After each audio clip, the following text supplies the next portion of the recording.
chẳng qua lại kia luôn chơi sự chẳng ơi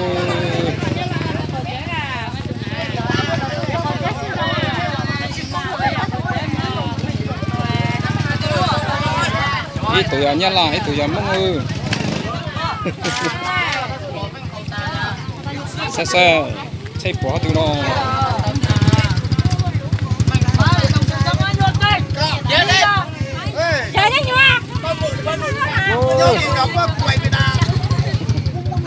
có luôn đi về hết. Có người trên phía anh xuống đó xuống bé rồi cái nhỏ. Nhưng mà rẻ tôi gì đó mà tôi không có xuống. Không, ông già tôi xuống.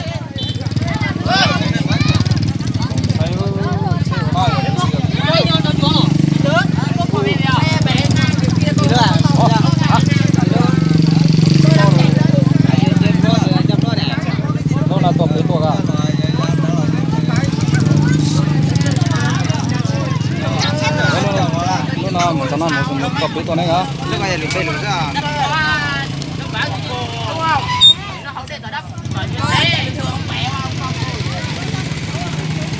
Ô mong tổ say chung kiểu đi. Nhanh tôi chạy rất là bình thường. Bây giờ tôi chạy nhanh. Đây là trung làn. Tôi chạy bình thường.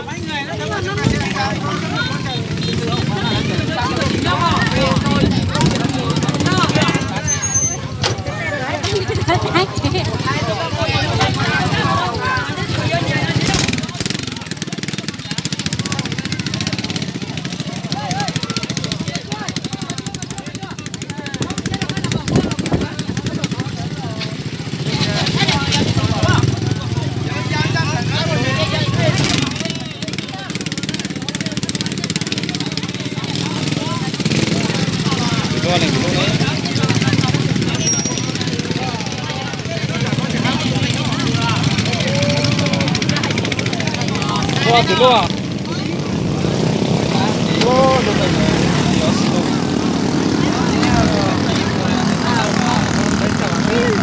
Lúc này mong luôn. Con luôn thích nói chuyện trong một mắt. Nó lúc cái gặp của.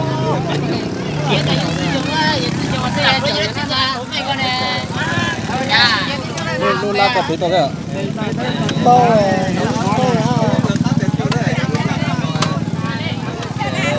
Thôi lúc chỉ có lúc chỉ có thì thôi nè. Lúc đây là lúc chỉ có được với tôi rồi. Đó. Lúc chỉ có được với tôi rồi.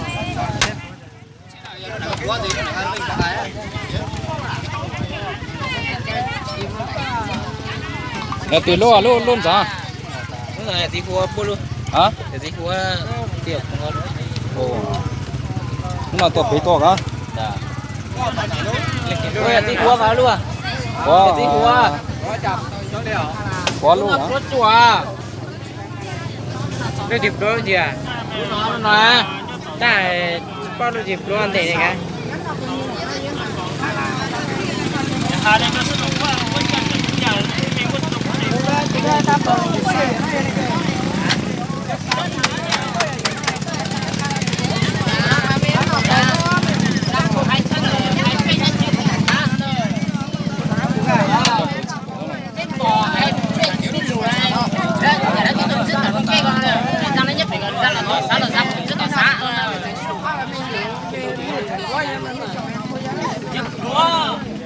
Luôn nữa cho tao tỏ tổng tàu nữa.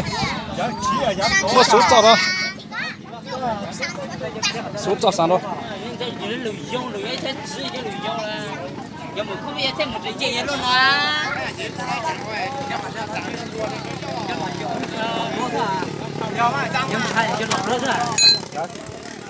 Ra là lúc chơi cái tính là chuột chúa mình không có nó ý cái tờ rồi.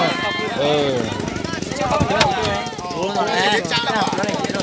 Đúng mà. Cái chơi này ý chưa thể rồi có rất có cái biết cả. Đó là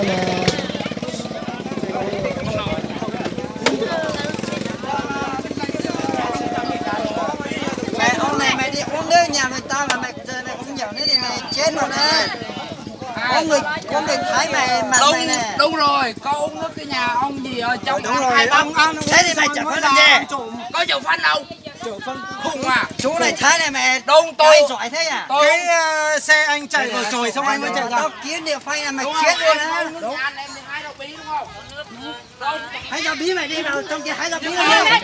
lại không vào xuống bé à? Có vào. Có vào. Cổ thể anh chở phân. Em không bao giờ chịu phần đi mà. Nhà em nó anh này em có vô nhà thái rồi anh ra cho trồi anh vào trồi tí anh mới dậy ra đây không phải là vào giờ tí Đó.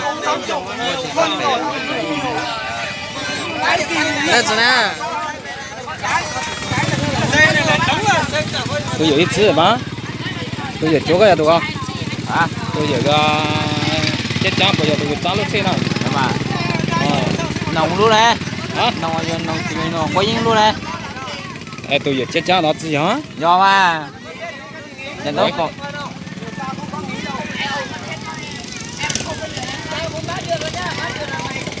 Ta chỉ có lúc tí tôi dùng tôi tao đủ nhá rồi có. Tao đủ. Giờ nó Xe chết trong lòng mùi giống thế à. Giờ nó chết hồi đó là có chỉ bỏ chuối giang thôi cha. Giờ nó lúc thế nào tôi cánh chí đi mà.